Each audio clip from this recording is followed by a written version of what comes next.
I'm a feminist, but just before this Zoom recording, I had a spray tan. So over the hour, I'm going to be developing like a Polaroid.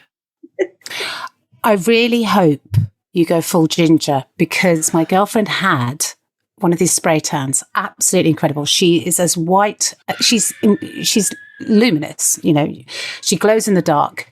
And she went, I can't even describe it, so brown on the first day that it was actually racist. It was borderline racist. I was like, this is too much. What did you say to them that got you to this colour? It was but it was so orange as well. We have a photo of her next to a tangerine. Right. And you couldn't tell the difference. I've made some errors. I remember I used to have a lady that would come to me and she would say, do you want to look like you've had 2 weeks in the south of France or a month in Mallorca? And that's how she'd do it. So she wouldn't say she'd take, how long do you want to look like you've been away and where? And my friend, who was very, very pale, ginger hair and very, she was that luminous skin. She asked for 2 weeks in the south of France and she went, oh, honestly, darling, with your skin tone, you should do no more than a long weekend in Brighton. Yeah, that's very good advice. I get them too, and then they kind of melt away, which isn't very cute. Emily, I know that feeling because I get sort of, it sort of spots away and you end up looking very freckly for a little while. But freckly's fine. And also the great thing about a spray tan is that you don't have to worry about a melanoma. You're just going straight in with the spray tan. You're not like... Look, I would do a spray tan, but it would look weird on me. It looks weird on me too. Oh, I love it. Look, already I look healthier. Look, already on the Zoom, I look healthier. I may have put my reading glasses on immediately, and so I might have big round raccoon eyes. And I don't know. I'm a fan of the Irish tan, which is basically a blistering sunburn that sort of peels off to a light shade of brown. That is really my speed. And I'm a feminist, but I love how white my teeth look when I've just had a spray tan. Like already, look how white my teeth look. It looks like they do. They look like you've whitened them. Do you know what I thought? I thought perhaps you'd put that Zoom, the Zoom filter, where you can put the Zoom filter to the max. This is completely natural, except the fact I just had a lady come to my house, tell me to spread my legs. And spray paint me from Whoa, so apart from that, it's all natural. But not the middle bit. She sort of sprayed around it, did she? No, she sprays absolutely everything. Oh, she sprays your flaps. Okay. Yeah. Oh, great. That's too far. She does. I mean, you said that you spread your legs and she sprayed everywhere. So I mean, sort of like it's just so that you don't get this white line under your bum cheeks. Yeah. So you kind of spread your legs and lean forward. The indignity of a spray tan is like a reach very, especially when they make you wear paper knickers. Like a reach around. Like, whoa, lean over. It's very like that. It doesn't leave you feeling expensive. I will say that. However, the afterglow, like tomorrow, while I'm this golden brown, I look like I've just been on holidays and I'm just the most relaxed person in the world. And I've got this lovely, I don't have to wear any foundation because my skin's very even. And that's nice. And my teeth look white and I'm just going to look and feel like some kind of bronzed up goddess. I just find going to any sort of beautician situation, I find it quite painful for various different reasons. There seems to be an honesty kind of, when there's things that you think, you just keep that in your head, but you wouldn't say it out loud. I think a lot of women that work in beauticians like, you just need to hear the truth, love. So there's been times I've gone in and, I don't know, I've had my legs waxed. And then at the end, she's gone, and now your chin. And I'm like, do you know what? Can we just focus on my ankles? Because goatee, did you want a goatee? I'm like, let me keep the goatee and let me feel like no one can see it. But now I'm leaving here and my self-esteem down by my ankles. I know exactly what you mean. And there is no shame in stubble of any sort. But I know what you mean. It's like, I didn't ask for that. And now the implication is there's something wrong with it. It's an implied criticism. I had a facial the other day, which was fantastic. But the lady, it sounds like I'm having all of these beauty treatments. It's only because I've been in lockdown so long. And I've got a party to go to, which I know, is a very new thing, the idea of a party. And everyone's having a COVID test in the morning. And, it's literally show you COVID test at the door. So it's very, it's someone's 30th and it's going to be like an outside marquee situation, that kind of thing. So it's all very safe, everyone. But I've not been to a party in so long. So I was like, I just need some things to make me feel like old, sociable Deborah. And so I've been asking people to scrub me and spray me. Fine. Do it. Do what you've got to do. Actually, that leads quite well on to I'm a feminist, because I don't know about the rest of you. I know, Deborah, you and Emily, you all look as always very glamorous, but I went feral during lockdown. So this is my guilty feminist moment. I'm a feminist, but pre-lockdown, if I'd seen a woman wearing trousers with an elastic waist, I confess I would have judged her. I'd have thought, you know what, love, you need to make an effort. This is tragic. You know, we've all seen these women sort of wandering around with their elastic waisted trousers doing adult colouring in, and you can't help thinking, I listen, that's my guilty feminist moment. But now I need to say, now I think these women are heroes. And I want to ask any woman that's listened to this, why are we not all just wearing trousers with an elastic waist? I mean, no hard pants. Yeah, I mean, like literally wandering around with these. I've got these tracksuit bottoms. You could fit another human being into them. I'm like, why are we not doing this all the time? Why do you not want the marsupial pouch option?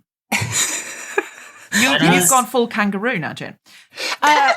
I have. I've gone full kangaroo, and I'm actually proud of it. And I actually celebrate my elastic waisted trousers. So many people have said to me, jeans now are really weird. It's like they're hard, and they're like you have to button them up, and they're like, you know, so many people have gone, what weird clothing we wear, because they sort of always stand up on their own, and they've forgotten about jeans. And I wonder if jeans are not going to be. Do you know what I got? I went to Margate, and I got a dropped crotch jumpsuit, and the drop crotch is a revelation. Because there's nothing up, you know, there's nothing. It's not going up your cooch. I hear pressure. You. Absolutely. You sit every down. crotch should be dropped. And that's a slogan you can take. I want T-shirts with that on. Guilty Feminist, every crotch should be dropped. I'm a feminist, but I read Raven Smith's column on Carrie Bradshaw and how he's worried because of those pictures he's seen. You know, the Paps have been, you know, if they've been filming in New York City, the Paps have been papping the costumes. And he's like, I'm really worried. It's not like, you know, Carrie always had these big moments and now she looks classy and classic. But, you know, he's like, I worry it's a bit ageist. Like, oh, well, a woman in her 50s can't be wearing big shapes and colours. And, you know, she was always sort of really over the top. And he said, I want to be known for my clothes. And he said, we all want to be memorable for our clothes and have, you know, waves in our clothes and turn heads with our clothes and be known for our clothes. And I immediately just went, I do want that, Raven Smith. I have to have that kind of outfit again that's just over the top and a bit ridiculous. And I went and bought something because I was so influenced by Raven Smith's Vogue column.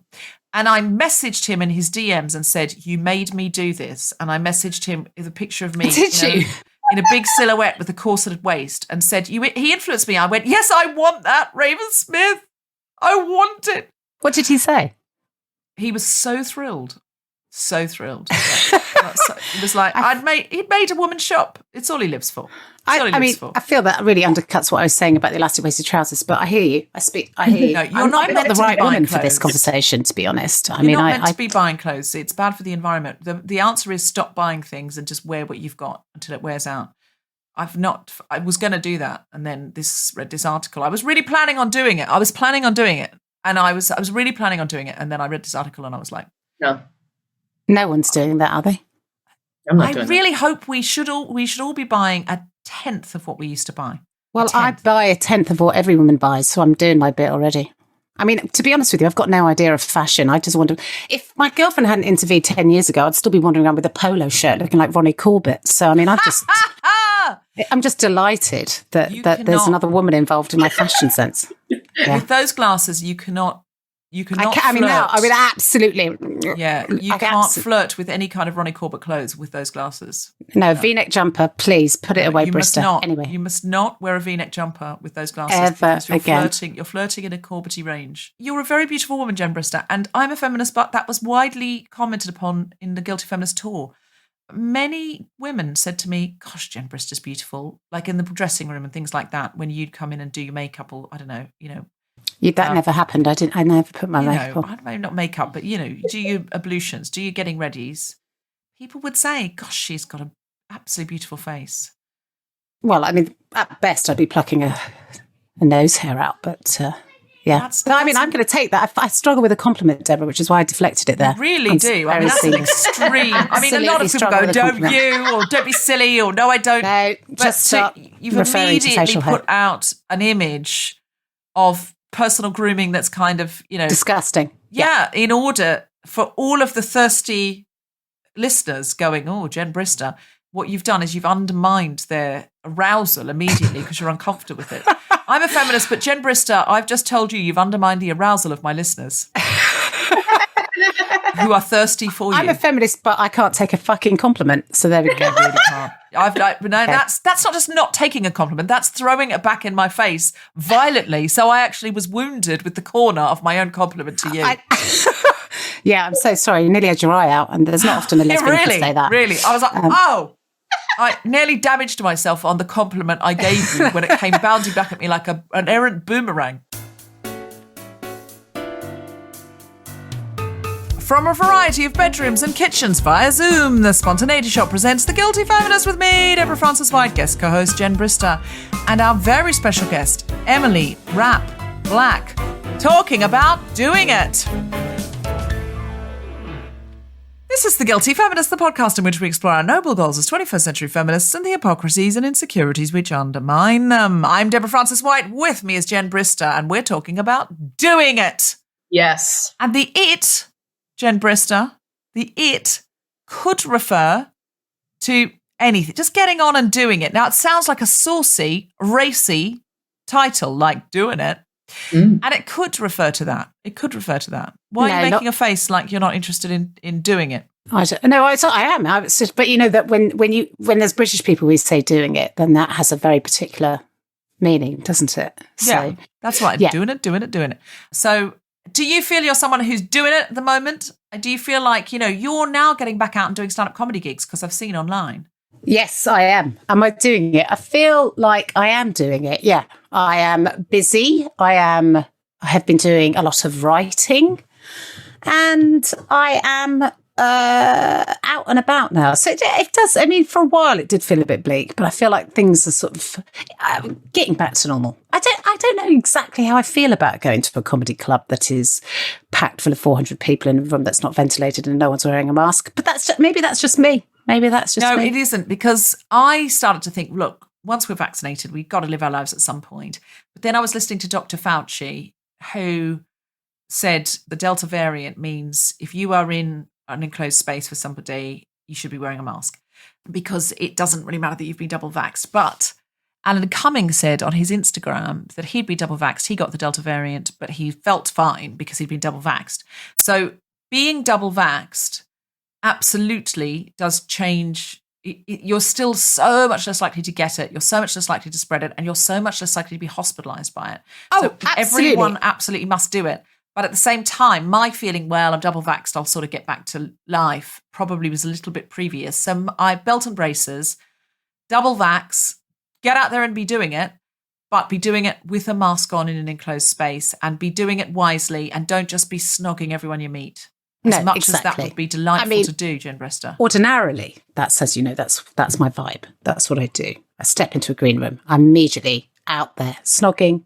Tongues everywhere. Tongues, everything. Always with a tongue. I remember this. Maybe this is why people said you were so beautiful in the green room. They'd just been seduced by the glory of your snog. Yeah, that's something I'm good at. Very good. I'm very good. Are you? I'm an absolute dynamite kisser. Yeah. Are you? Have you had that review? Yeah. Oh, I've had good reviews. Yeah, I've got very good reviews. Everything else probably horrific at, but the kissing I think the kissing I can do. Absolutely. I'm going to give myself quite high marks. Do you know what there's nobody here to contradict me. I love the fact that you have not just taken that compliment, you have taken it, you have run with it, and you've turned it into a trophy. It is. It's a bloody trophy, and I'm taking it. And actually, I'm going to give myself 9.5 out of 10. Stars. Yeah. Okay. That's a very high Uber rating. I'm so delighted by that. But I now know you're quite polar with compliments. You either throw it back like a weapon or you turn it into an Oscar. So there's only one way. So I'm going to now throw you some compliments, Jen Brister, and see how we go down. Deborah. Jen Brister. Oh, I think you're a very good stand-up comedian, and I always find you very funny.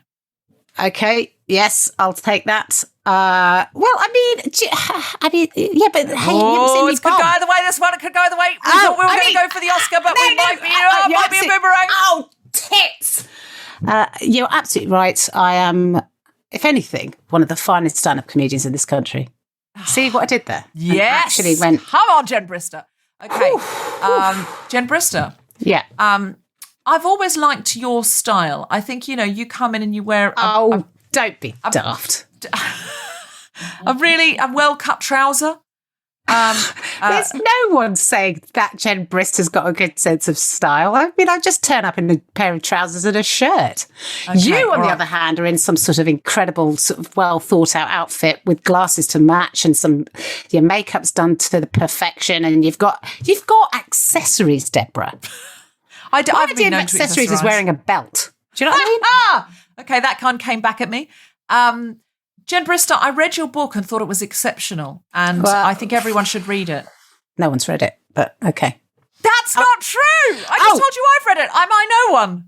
No, you are someone, but you are also my friend. So, yeah. Okay, that's a boom. all right, fine. That came right back at me. No, or hey, all right, fine is no good. Okay. Oh, Yeah, go on. I can't. Can I do a redo? Can I do a thing? Okay. All right. Jen Brister, I read your book and thought it was exceptional. Thank you so much. I'm very proud of it. It took me quite a long time to write it, and I'm delighted you enjoyed it. I really did, and I think it could be very, very useful for communicating a sort of rare message, really, about same-sex couples and how it is in a patriarchal society raising children together. I think there's very few books that do it, and mine is definitely one of the first. And if you are... Oh, she's struggling! Oh, shit. Same-sex thing, then, Google it. Google it. You're Just a Google it. same-sex thing, Google it. This has fallen wildly apart. It's a really good book, guys. This is not a compliment for Jen to take. I can see she's dodging it like we're doing paintball. Jen Brister, finally, you and your partner make a great couple, I think. When I've seen you together, I think you've got a really dynamic energy between you. Okay. Well, lockdown may have changed that energy. Successfully dodged. Jen Brister, you've got a lovely Choose Love print behind you and also a Choose Love bag. And I really like the way you engage with the world, and you do care about issues. I do. Very much engaged with the Choose Love organisation and what they're doing for refugees, because I think there's very little being done by our horrific government, if anything, making it harder for people who are in desperate situations. So I will do, literally, if they ask me to do anything, I will drop it and do it, if I can, obviously. That compliment was... immediately shone a light onto Choose Love, great. And then it was turned into a weapon against Priti Patel. And I have no problem with that. No, I think you've won the game of compliment. Well done, Jen Brister. Oh, my God, doing it. I've done it.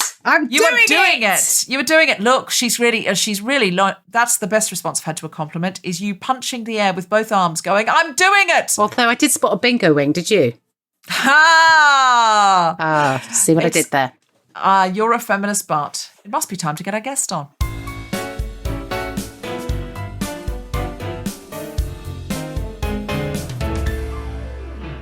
Hello, Guilty Feminist. On the 10th and 11th of September, we have two really big, spectacular, all singing, all dancing shows at the South Bank Centre. We're at the Queen Elizabeth Hall, 7:30 p.m. Get your tickets now at southbankcentre.co.uk. Or you can find tickets to anything at guiltyfeminist.com and click through. We will be coming to Australia and New Zealand in October and November. Some of the best shows we've ever done have been in Australia and New Zealand, so we're very, very excited to come back. We will be on the 21st of October in Wellington, 22nd in Christchurch, 23rd in Auckland, 26th in Sydney, 29th in Perth, 31st in Canberra, 3rd of November in Adelaide, the 5th of November in Melbourne, and the 8th of November in Brisbane. So get tickets now, guiltyfeminist.com. If any of the dates have to move, we'll transfer your ticket over or refund your money. So buy with confidence, but do buy as soon as you possibly can, because tickets to the Australian New Zealand shows always sell out. And now back to the podcast.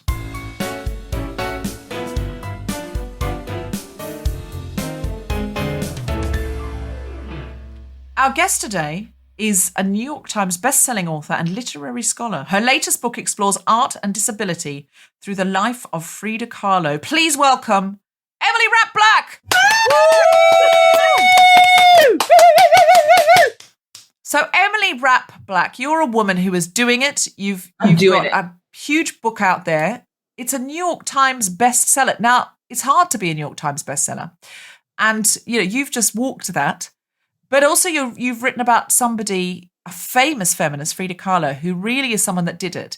And speaking of people who made big personal fashion statements, but also never used tweezers and would not throw a compliment back at me if I said everyone's lusting after you, Frida.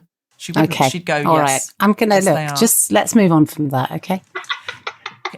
Yes, they are. She's a Spanish woman as well. Just saying. You're Spanish, aren't you? Mexican. Sister? Hispanic. Okay. You are both Hispanic women, you and Frida Kahlo.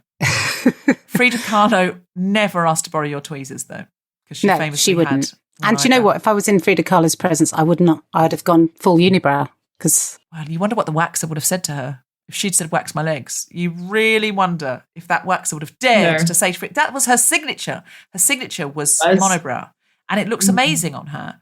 And she redefines beauty in so many ways. And she made art out of herself all of the time. And then she made art out of making art out of herself in a remarkable fashion. So, Emily, you're out there doing this, writing about a woman who was out there doing it. Could you please tell us what drew you to Frida Kahlo? I think that she was out there doing it. Well, when I was younger, I fell upon her book because my brother brought home a girlfriend of a long string of girlfriends, and she was an art major, and she had this book about Frida Kahlo. And I opened it and I was like, what? Like, I don't know anything about art. All I know is that if I see something and it moves me, then I'm into it. Right. Yeah. Well, that's all you need to know about art, really. That's basically. Yeah. So, and I was just completely taken with it. And I read every book I could about her. I tried to paint, which was sad and pathetic.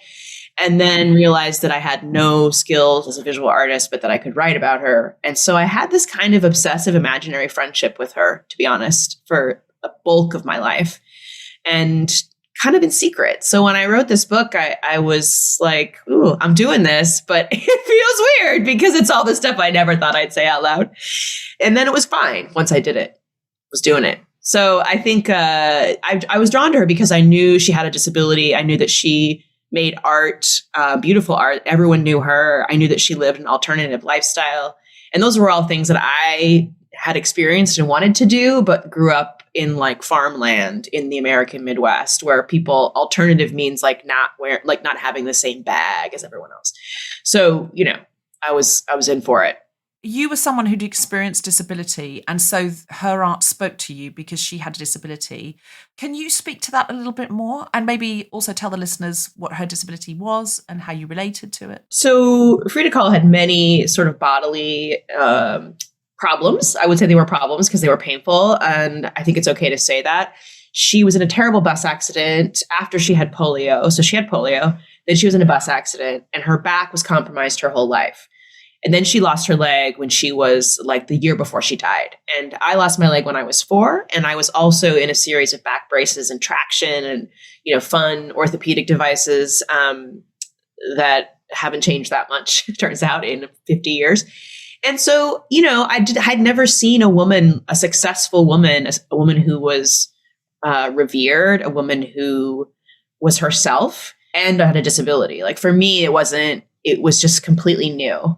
So she made paintings and she made all kinds of things and she had all kinds of lovers and was not at all the sort of the cloying, pathetic woman that she's often made out to be in terms of her husband, Diego Rivera, who she loved very much. And I don't know, I felt that, so many times people say to me still, you're so brave, or, your pain inspires you. And it's just, pain doesn't inspire anyone. It is just pain. So I admired her for making art in spite of the pain, not because of it. Like that wasn't the engine.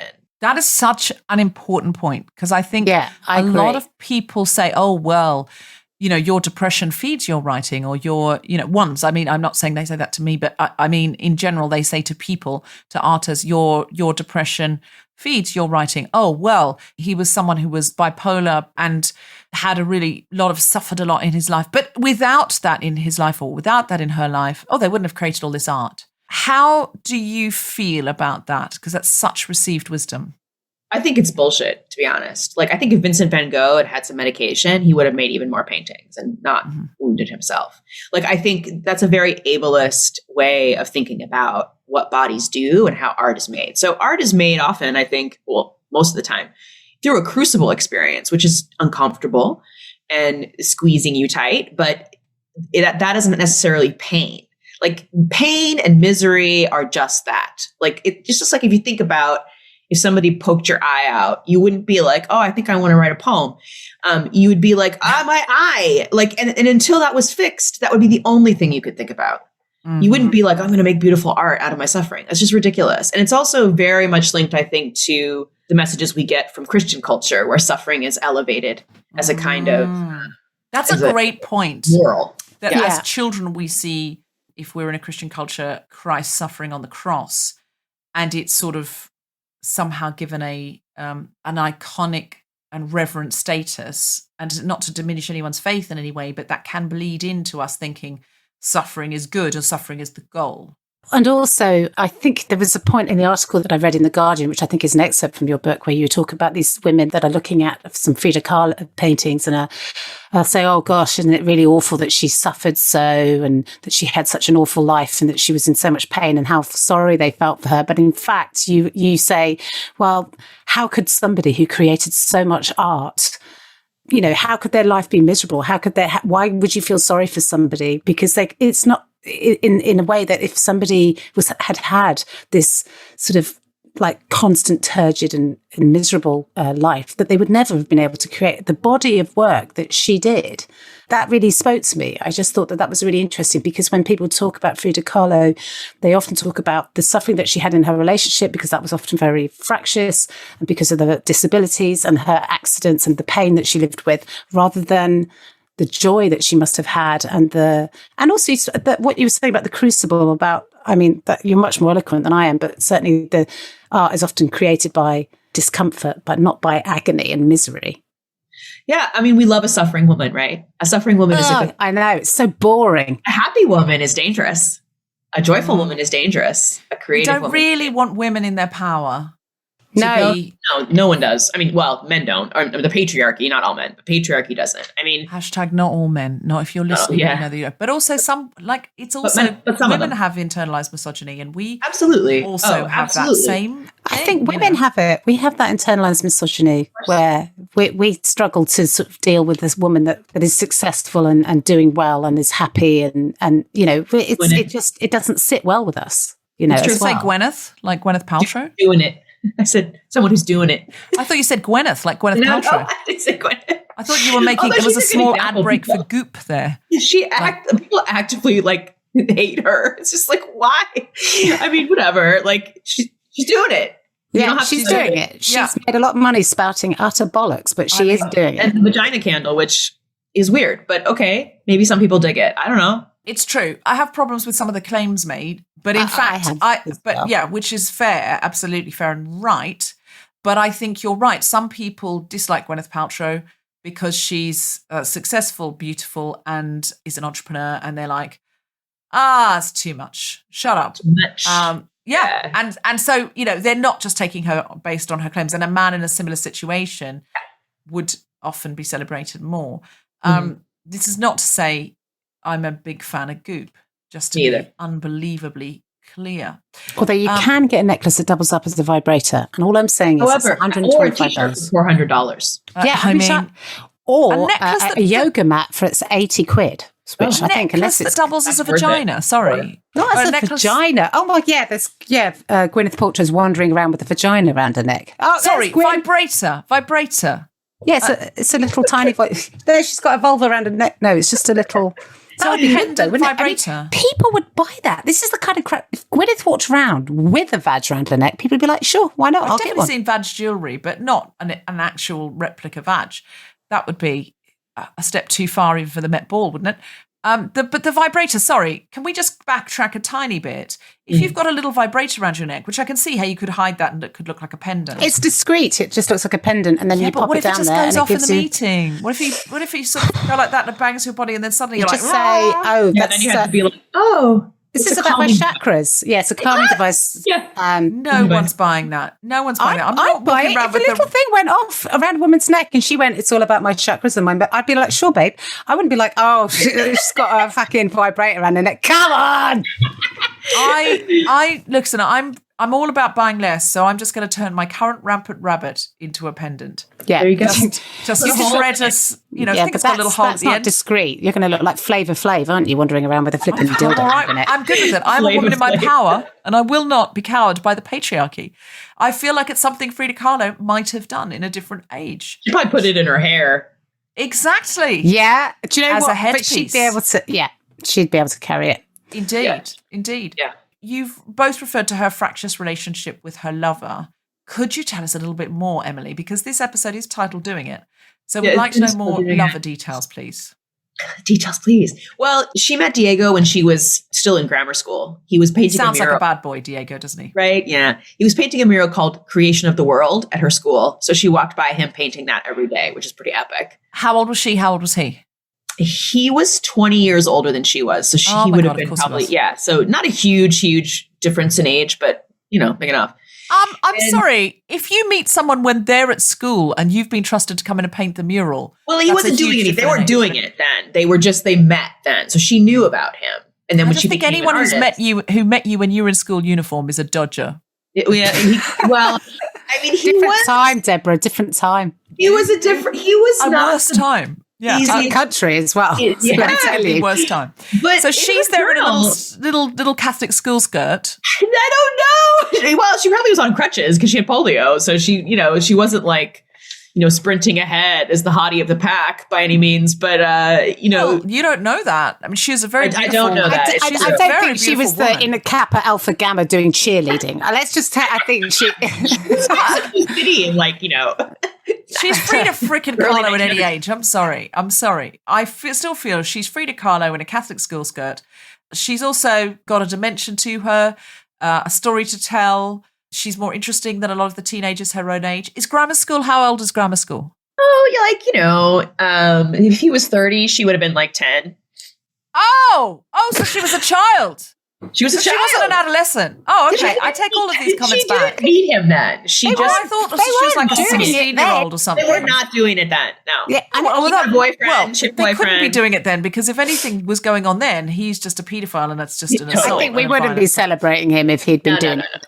No. Okay, but he meets her at 10. He's still a dodger, sorry. But then he wasn't the nicest. Man. I think he was a dodger the whole way through the relationship. Yeah, he was, but so was she. She was doing stuff. She was doing it with other people, women.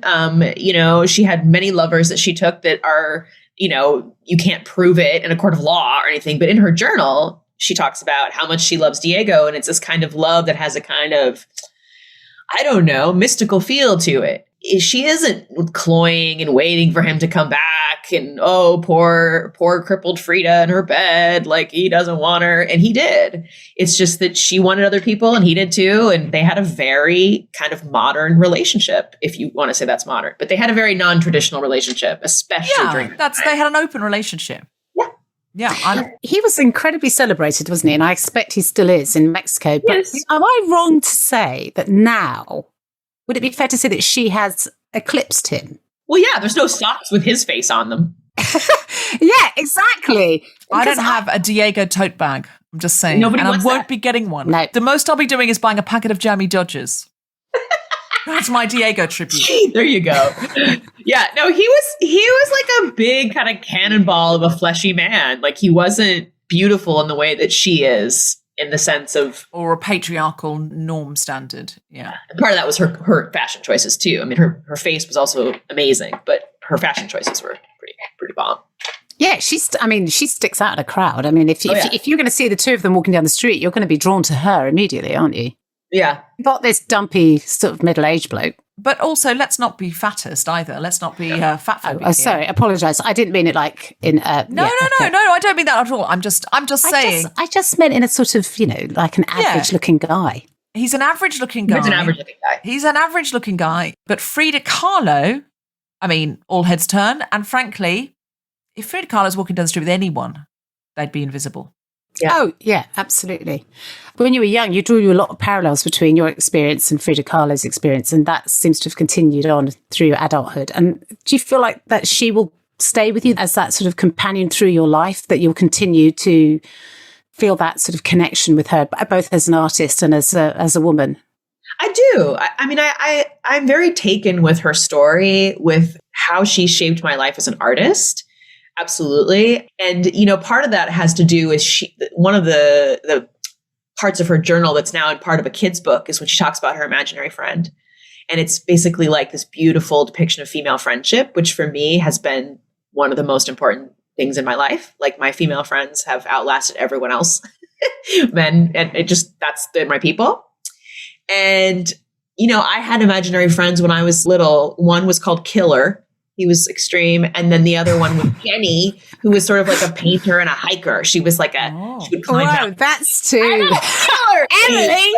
Did they get on? They did. They went on adventures together. But I used to write about them. And I had never seen that in an adult woman's journal when she was talking about how she had these imaginary friends when she was in the hospital. And she had a window where she would go through and have this experience. And I had the same thing. I was also in the hospital, also on my back, also in a back brace. That's when Killer and Jenny came in handy. They could do stuff. Yeah. Killer didn't kill anyone. He was just kind of angry. He was an angry bird. I really feel like I connect with Killer. I really do. I feel a little sorry for Killer's unfortunate nickname, given he hasn't killed anyone. No, but he's got killer instinct. He just goes for things. He's not messing about. Killer is doing it. He's doing it. He's doing it. And if you're doing anything wrong, he's not into it. He's like, defender. Killer instinct. It's. I find it really interesting, basically, because when you're young, you form these attachments with people, don't you, or like celebrities or pop stars or whatever, and then you kind of like turn them over, don't you? You're like, I ditched Kylie Minogue 20 years ago, or whatever. I'm not saying. Listen, I'm a Kylie fan. Look, all the Kylie fans, God, calm down. What I'm saying is that you form these attachments. I know you're going to get them. Well, I won't get them. You'll get them. We form these attachments as children, don't we? But it's rare that we keep that connection with somebody as you have. Mm-hmm. And I find that fascinating, but I also think that that's such a beautiful thing to have. It is. I'm slightly envious of it. Well, I had a friend, one of my earliest friends, we had a secret language that we could still speak. Wow. I love that. That's so cool. Yeah, we can speak in code. Yeah. Can you remember any of it? No, I'm not going to say it. It's secret. No, it's like... No, but you could say something. I wouldn't know what you were saying. It'd be gobbledygook. The way the words are organized, and it's more of a written language than a spoken language. It's like okay, what Hebrew was before Israel. And it's I mean, we don't do it as much as we used to, but like this is someone I knew when I was 7. Sure, so but I want to tap into this. So I think also too, I mean, when you're someone that is in the hospital a lot or has a non-normative body experience, which is all of us eventually, but when you're really young and that happens, you look to narratives to sort of make sense of your own because yours seems kind of like an outlier, or mine did for certain. So I think you looked for guides, really. And she was just one of my guides. And Tolstoy. I'm a feminist, but my favorite book is War and Peace. Oh, wow. I know. What? Why? What? When? Why? How? Right. So my godfather is a Russian literature professor. And when I was in the hospital, he read that book to me in Russian. And I don't speak Russian, and I never will and don't want to, but no offense to anyone Russian, but I'm too old to learn language. My brain is too fossilized. But I think that stayed with me, and I love that book. I love it. I listen to it or read it every year in English. But it has this visceral feeling to me. Yeah, these are the things that spoke to you as a small child who had, as you say, a non-normative experience with your body. So those works of fiction, those people who you connected with somehow, strangely Dostoevsky and less strangely Frida Kahlo, who had a very similar disability to you. And you talked about female friendship and your friend who you had a language with and how it's seen you through, beyond relationships with men. And I really was saying this to a friend of mine recently, that I said, when she comes over next, she lives in America, and I said, when you come over, I want a friend of mine who's a photographer to take some really beautiful pictures of us. I was like, we can dress up and, and I want like really lovely pictures that we can, keep. And she was like, oh, I don't know that I'm, like, will I be looking my best? And I was like, okay, stop. You have pictures with your ex-husband, wedding pictures that cost you a lot of money, and you're not with him anymore.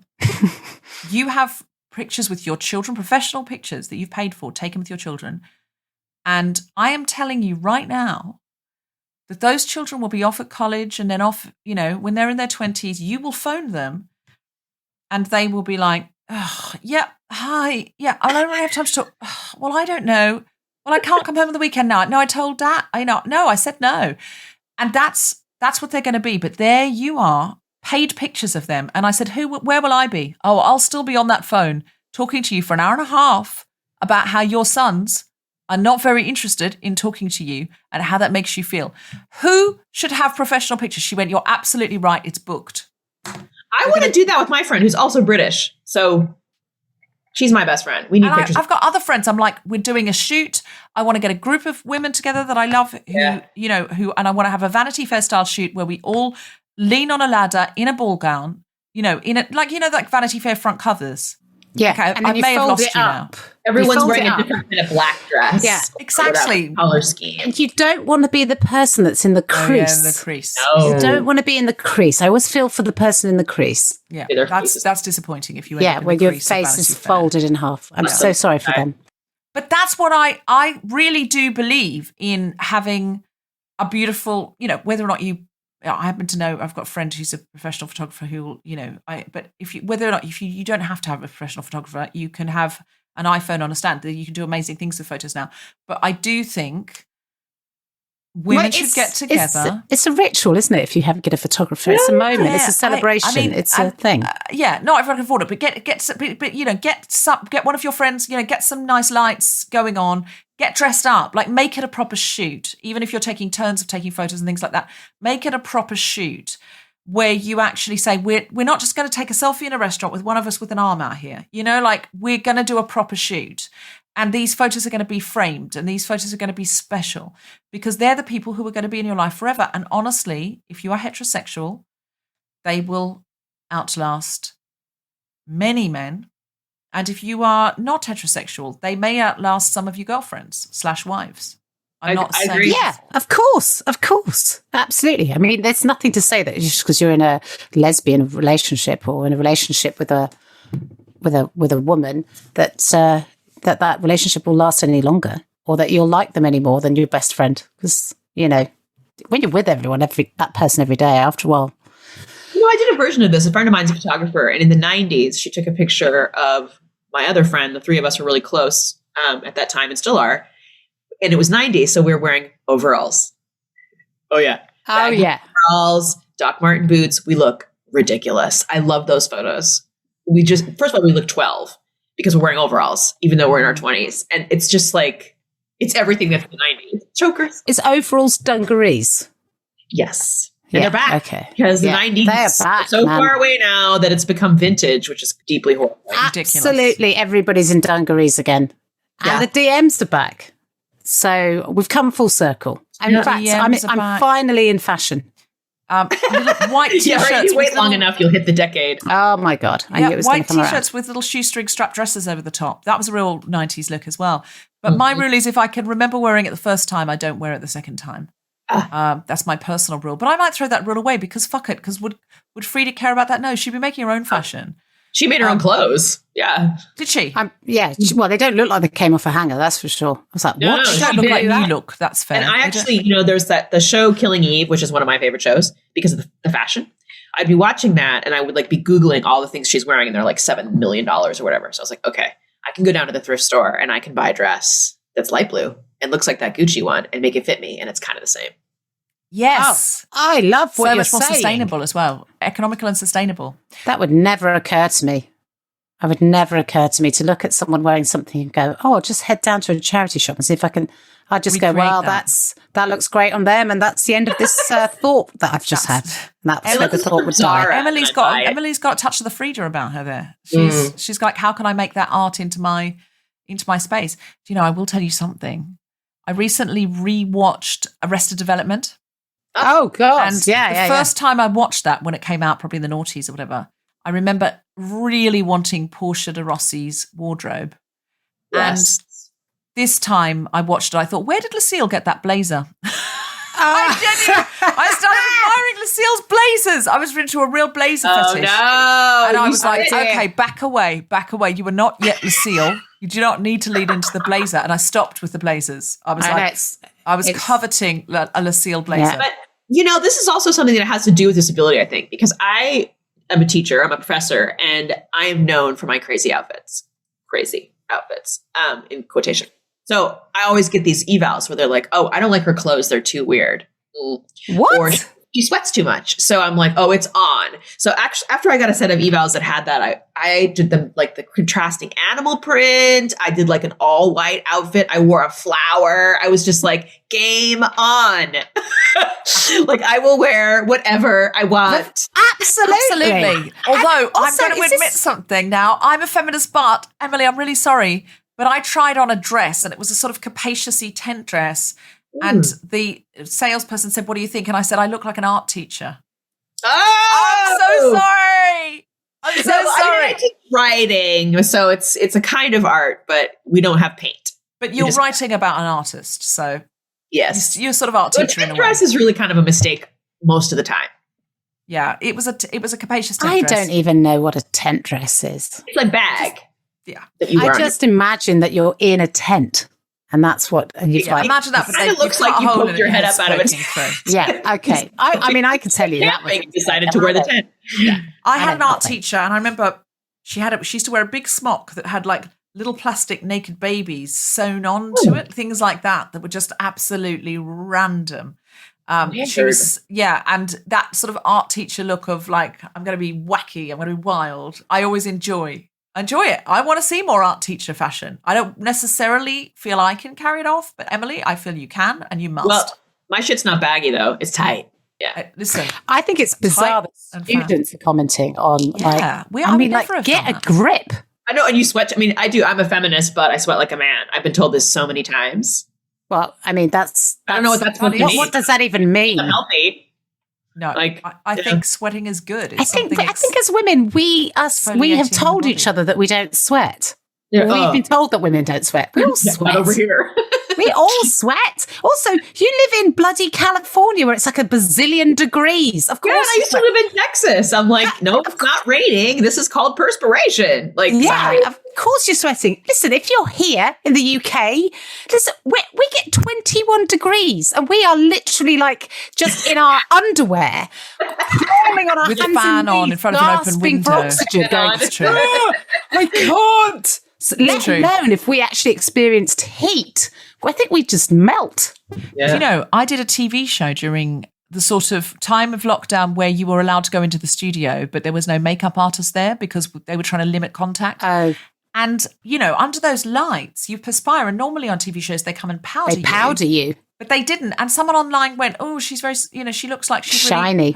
Really, perspiring. Yeah. And I was like, I'm under TV studio lights. I'm a human being and no one's bringing, and I didn't know you had to bring your own powder. I assumed there'd be someone there for touch-ups and there was not. And they said it was COVID, but it wasn't because I did another TV show that week. And frankly, they had makeup and it was both the BBC. And that one, I think, was just trying to save money. That's what I think. Yeah. I had the same thing where I had to have a makeup tutorial. So that's that, if you can imagine. You had to do your own? Yeah, full makeup. And we went very heavy on the eyes. I'm going to say too heavy. I'm going to put it out there. Cannot go too heavy on the eyes. That's what she said, and she was wrong. I looked like a bloody raccoon, okay? You can't go too heavy on this leather, all right? I was like, especially, you can go heavy on the eyes if you're like, but I feel very confident about all the rest of it.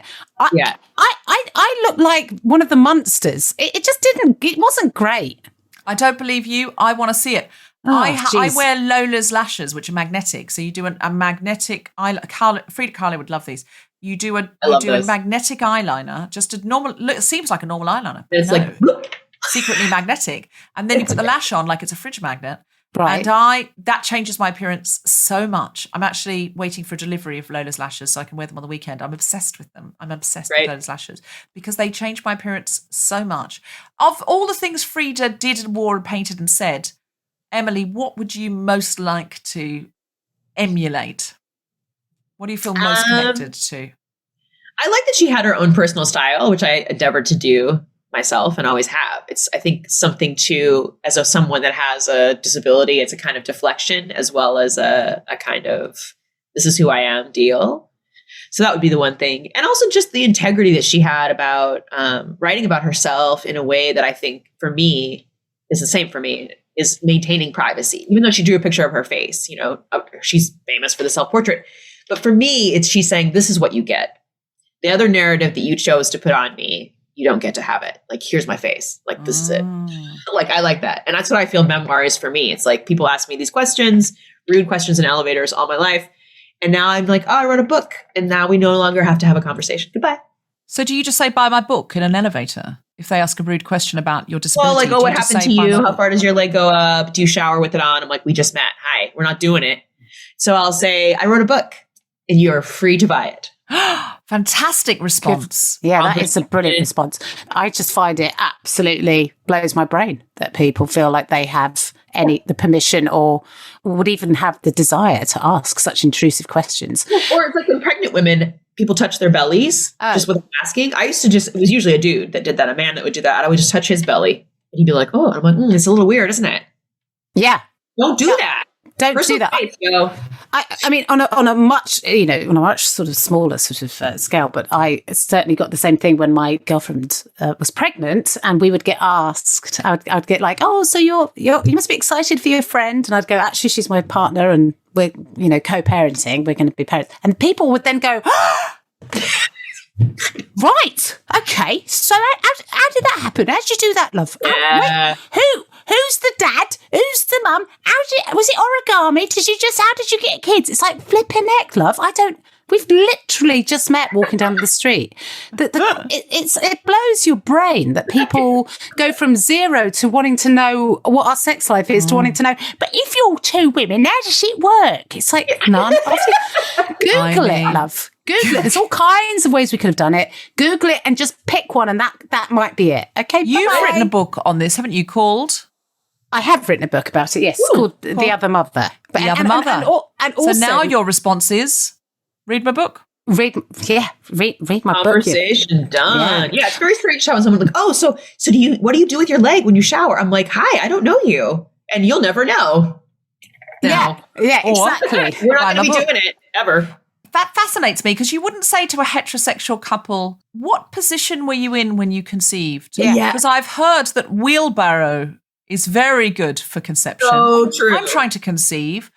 Do you think that missionary position is good? Could it have been then that because also you don't want to imply to a straight couple. They might have used IUI. They might have used IVF. They might have adopted the child. Exactly. It might be the mother or the father's child, and the stepchild. It could be, there's all sorts of and who's to say ways. I'm not very, very virile?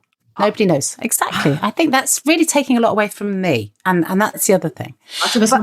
I feel if any woman could knock another woman up, it'd be you, Jen Brister. It absolutely would be. Look at me. Even though I am very much menopausal, so that's probably not true. Happy days. Hey, but I like the thing that you were saying, Emily, about those boundaries and about privacy. I find to be true because my stand-up is autobiographical, very sort of anecdotal and autobiographical, and people will always say things to me like, oh, God, you really talk so much. I feel like I know a lot about you. And I'm like, oh, my God, you know 1%. You know so little, a tiny, tiny, tiny smidge about my life. Made up. And most of it's made up. Fictionalized. It's not. It's absolutely not. It's completely fact. And, people step away from like reading my book and go, I feel like I know everything about you. It's like, I barely told you anything. Yeah. If you read my book, you've got like leave you alone. Yeah. 6 different stories if you think that's my life. On the other hand, I have, through my Radio 4 series Rolls the Dice and through doing lots of episodes of The Guilty Feminist, I'm sorry, you do know everything about me. If you read and consume my whole canon, there's very little left. I have put it all out on the table, and I regret some of it, honestly, but not much. There's a few secrets, but like 3.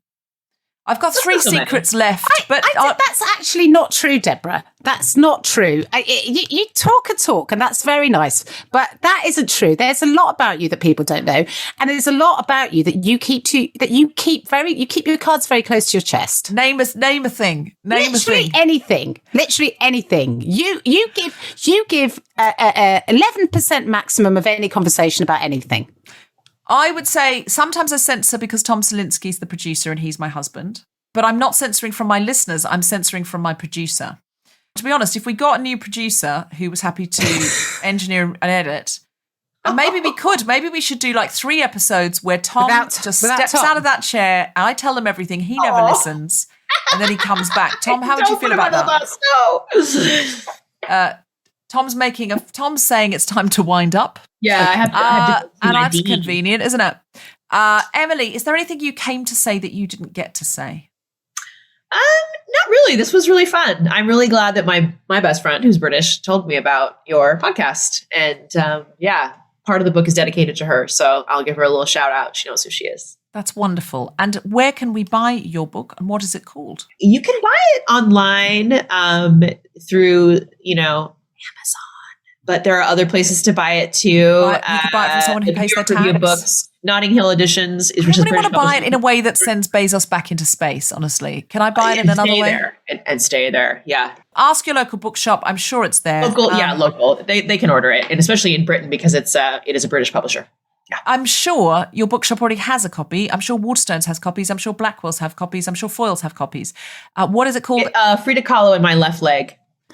You can read an excerpt of it in The Guardian. So if you go on The Guardian online, Frida inspired dress. It's brilliant. So if you want to get an idea of the book, go to The Guardian, have a read, and then go and order the bloody book. Right. So it's Frida Kahlo and My Left Leg. That's right. Your name is Emily Rapp Black. A lot of great feminists have 3 names. Deborah Frances-White, Emily Rapp Black. Jen, what's your middle name? Oh, let's not. Doesn't matter. Jen doesn't matter. Brister. It's been an absolute delight. I know what everyone I know is getting for Christmas this year. So if you're a close personal friend of mine, please expect Frida Kahlo and My Left Leg in your stocking. It's too. It's little. It fits in a Christmas stocking. It's actually a great present because whether the person loves art, whether the person loves feminism, whether the person needs to be engaged more with disability or themselves has a disability, as so many people do, it's a book that will really speak to everyone. And it's also about a woman who is doing it. I'm doing it. Do we get some hot? Do we get some hot and heavy? Do we get some hot and heavy Diego action in there?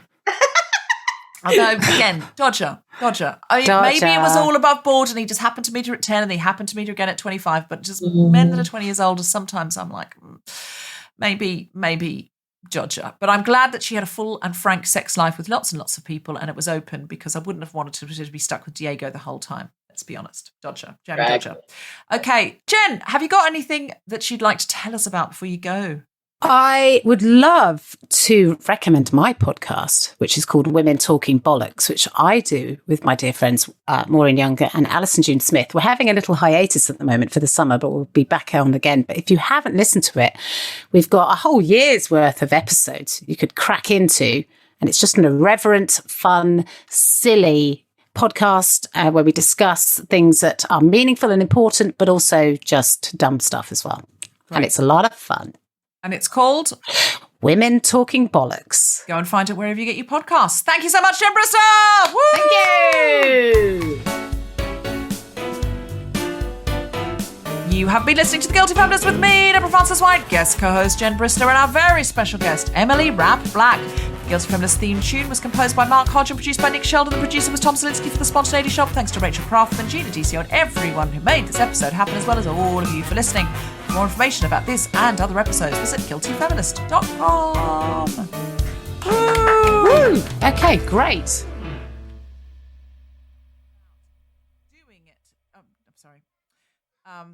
Talking about celebration. Oh, what was I came up with a brilliant turn of phrase and I didn't fucking write it down. It was like a sort of umbrella thing, but it was sort of like being, it's like sort of value of the value of difference. It's like the value of being different. Do you know what I mean? Like the celebration of being different, or plowing your own furrow. Is plowing your own furrow good? Yeah, I like that a little bit. No, I mean, I don't. Emily, what do you think? I've never farmed, so I don't know. You don't like to farm, so it could be. What about a celebration of difference? I mean, okay, celebration of difference. Yeah, yeah. I mean, we're all a bit, different, aren't we? Talking about a celebration of difference. It sounds shit. It sounds, doesn't it? It sounds like a corporate thing to me. It's like that's the kind of thing that when you get a corporate day for women, they go, let's celebrate everyone being different. And also, what the fuck does that even mean? It doesn't. Well, I know what I want it to mean. What do you want it to mean? Go back to the furrow. Let's furrow. Let's plow some furrows. I'm into it.